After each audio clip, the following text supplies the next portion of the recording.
শিৱসাগৰ জিলাৰ নাজিৰাত এজন সাংবাদিকক চোৰাং কাঠ সৰবৰাহকাৰীয়ে যি আক্ৰমণ কৰিলে এই আক্ৰমণ কাৰ্যক আমি সদৌ অসম গৰিয়ামৰীয়া দেশী জাতীয় পৰিষদে গৰিহণা দিছোঁ, ধিক্কাৰ জনাইছোঁ। আচলতে আমাৰ এইখন অসমত আজি কিছুদিনৰ পৰা আমি দেখা পাইছোঁ সাংবাদিকক প্ৰহাৰ কৰা কাৰ্য এয়াই প্ৰথম নহয়, আগতো আমি দেখা পাইছোঁ এনেকুৱা ধৰণৰ কাৰ্য চলি আছে। আচলতে এখন শক্তিশালী চৰকাৰ থকাৰ পিছতো সাংবাদিকক কেনেকৈ প্ৰহাৰ কৰা হয়, ইয়াত এটা সাংঘাতিক ৰহস্য আছে। আৰু আমি ভাবোঁ এয়া সাংবাদিকৰ ওপৰত অত্যাচাৰ বা আক্ৰমণ নহয়, এয়া ভাৰতবৰ্ষৰ সংবিধানৰ ওপৰত আক্ৰমণ অত্যাচাৰ হৈছে।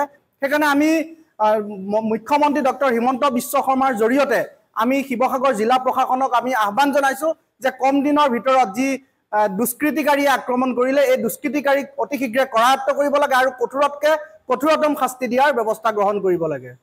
ৰঙাপাৰাবাসীৰ বাবে সুখবৰ।